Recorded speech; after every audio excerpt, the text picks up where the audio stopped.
आप 10 किलो नहीं तैरा पा रहे, काहे कि भगवान। अच्छा, 1-2 किलो को उठाया भी था तो तैर जाएगा, भगवान हो भाई। राम जी ने 2 किलो वाले पत्थर को भी डाला, वो भी टप से डूब गया। अब राम जी फिर चारों तरफ लगे देखा, कोई नहीं दिख रहा। राम जी ने विचार किया, वहां मेरा नाम लिख दिया गया, 2-2 कुंटल के तैर रहे हैं, यहाँ 2 किलो नहीं तैर रहा, क्या कर। तो 100 ग्राम की कंकड़ी उठाई और सोचा भगवान भी इतना तो तैरा ही लूंगा। अब कंकड़ी को डाला, वो भी टप की आवाज के साथ डूबी, तो पीछे से ताली बजने की आवाज। राम जी ने पलट के देखा, पीछे हनुमान खड़े। राम जी ने कहा, हनुमान किसी से बताना नहीं है कि हम पत्थर नहीं तैरा पाए। हनुमान ने कहा, ठाकुर तुम बताने की कह रहे हो, हम चिल्ला चिल्ला के संकीर्तन गाएंगे, राम जी पत्थर नहीं तैरा पाए। अरे राम जी ने कहा, हमारी बदनामी हो जाएगी। हनुमान ने कहा, आपकी बदनामी हो जाए तो हो जाए, कि दुनिया को एक शिक्षा मिल जाए। राम जी ने कहा, हमारी बदनामी से शिक्षा मिले, बिल्कुल। अरे बोले, हमारी बदनामी से क्या शिक्षा मिलेगी। हनुमान ने कहा, क्षमा करना ठाकुर, वो पत्थर जो 2-2 कुंटल वाले हैं, वो आपके नाम के सहारे तैर रहे हैं, और जिसको आप स्वयं छोड़ देंगे फिर उसे तो डूबना बोलिए।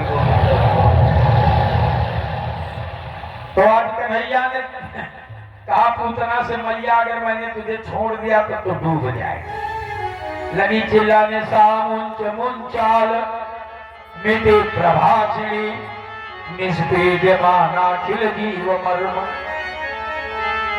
अब उसके हाथ पैर फैल गए, विभ्रत नेत्र, आंखें उगल गई, चरण भुजौ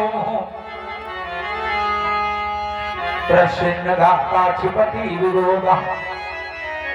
पसीना पसीना हो गया पूरा शरीर, आंखें उगल गई, हाथ पैर अकड़ गए, पूरे शरीर में पसीना, जमीन में गिर के रो रही, मर गई पूतना। अब लेकर के कृष्ण जी को उड़ी बात। इधर गांव वाले दौड़े, अरे राक्षसी लल्ला को उठा के ले गई, सब कुल्हाड़ी लाठी डंडा ले के दौड़े। पूतना के शरीर के टुकड़े दिए गए, 3 बड़े बड़े ढेर लगाए गए उसके शरीर के टुकड़ों में, उनमें आग लगाई गई। आज पूतना का शरीर जल रहा है, लेकिन उसके मांस से दुर्गंध नहीं, सुगंध आ रही है। आप सोचो, अरे जिसका स्तनपान स्वयं भगवान करेगा, उसके जीवन में कोई पाप रह जाए। देवकी से बढ़िया जीवन पूतना का। देवकी के गर्भ से भगवान ने जन्म लिया, तुरंत ही गोकुल चल पड़े। देवकी का स्तनपान नहीं किया, लेकिन अहो पति यम स्तन कालकूटम।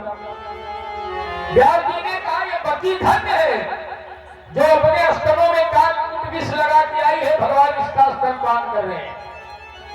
देवकी का स्तनपान नहीं किया भगवान। इधर नंद जी कंस का टैक्स देने गए हुए थे मथुरा, लौट के आए तो देखा गांव के किनारे बड़ा धुआं उठ रहा है, तो बड़ी भीड़ लगी है, भाग करके आए। अरे गांव वालों ने कहा, बाबा आप आ गए। लल्ला को एक बड़ी भारी राक्षसनी उठा के ले आई थी, वो मर गई, लल्ला उसी पे खेल रहा था। ये तो भगवान की कृपा है, ब्राह्मणों का आशीर्वाद है, लल्ला बच गया। अब बाबा नंद ने सुना तो तुरंत कन्हैया को गोमूत्र से स्नान करवाया, इसलिए कि गोमूत्र जो है जहर को काटने में सक्षम है। आयुर्वेद में इसकी व्यवस्था है।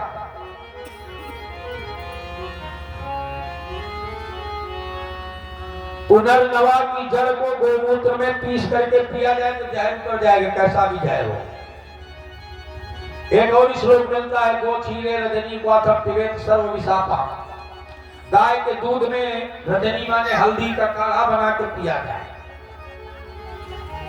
बाबा नंद ने गोमूत्र से कन्हैया को स्नान करवाया, ब्राह्मणों को बुलाया, ब्राह्मण लोग आए और भगवान के विष्णु सहस्रनाम स्तोत्र का पाठ करके भगवान का मार्जन करने लगे। अच्छा, जब मार्जन करने लगे भगवान का, तो कुछ भगत वहीं पे खड़े हुए थे। भक्तों ने भगवान से कहा, ये भगवान आपसे हमारी तुम्हारी रिश्तेदारी बंद। भगवान ने कहा, काहे बंद। भक्तों ने कहा, हम तो समझ रहे थे कि आप भगवान हैं, आप में कोई दम वम होगी, लेकिन आप देखिए आप में दम नहीं है। अरे भगवान ने कहा, हमें दम ही नहीं है, हम इतने बड़े भगवान हैं, अनंत कोटि परमात्मा है। अरे भक्तों ने कहा कुछ भी हो, लेकिन हम देख लिए आपके दम नहीं है। भगवान ने कहा कैसे जान गए? भक्तों ने कहा महाराज अगर आप में दम होती तो आप अपनी रक्षा कर लेते। हम देख रहे हैं आपकी रक्षा आपका नाम कर रहा है, इसलिए दम आप में नहीं आपके नाम में है। बोलिए गोविंद भगवान जय। इधर धीरे धीरे कन्हैया 1 महीने का हो गया। 1 महीने का हुआ कन्हैया तो आज उन्होंने करवट बदल लिया। हमारे यहाँ जीवन का प्रत्येक क्षण उत्सव है, यही हमारी सनातन संस्कृति की विशेषता है। हमारे यहाँ 16 संस्कार बनाए गए थे, लेकिन आज सारे संस्कार चले गए, खाली 2 बचे। 16 में 2 बचे हैं। अब 2 में भी एक हिंदी में है और एक अंग्रेजी में है। हिंदी वाले का भी हम लोगों ने फिल्मीकरण कर दिया।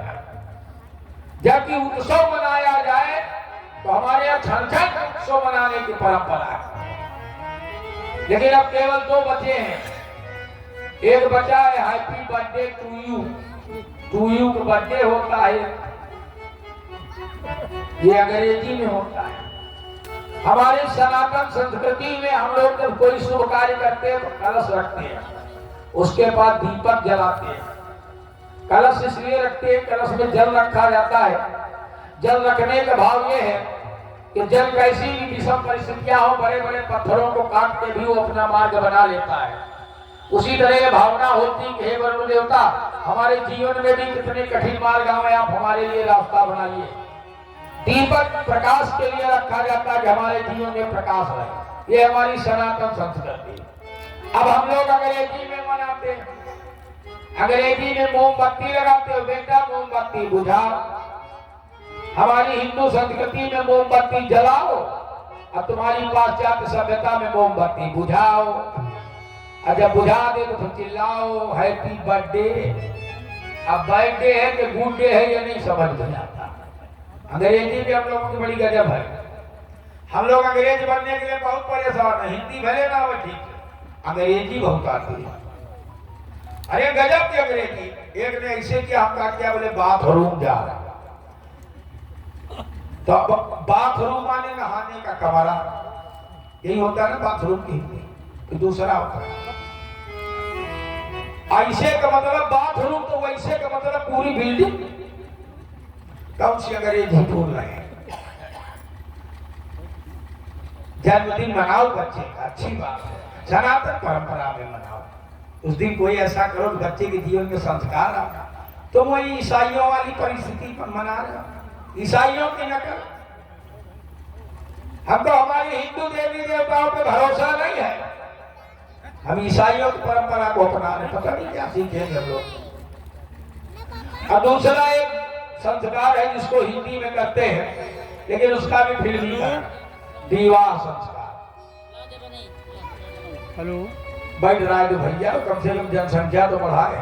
हेलो गांव वाले नहीं होती यही सुने, कम से हमारी कथा कोनो अच्छे मने नहीं सुनती, यही सब सुनती। बोले गोविंद भगवान की जय।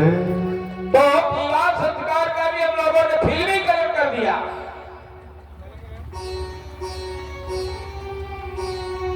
आज तो विवाह में जो एक परंपरा चलती है, बड़ी सबसे बेवकूफी भरी परंपरा है। कौन सी? जयमाल वाली। सबसे बेहूदी परंपरा हमारे यहाँ विवाह में चल गई। हमारी बेटी की इज्जत हमारे दरवाजे हमारे सामने उछलती है। हम लोग एडवांस बनने के चक्कर में दांत निकाले थे। हाँ,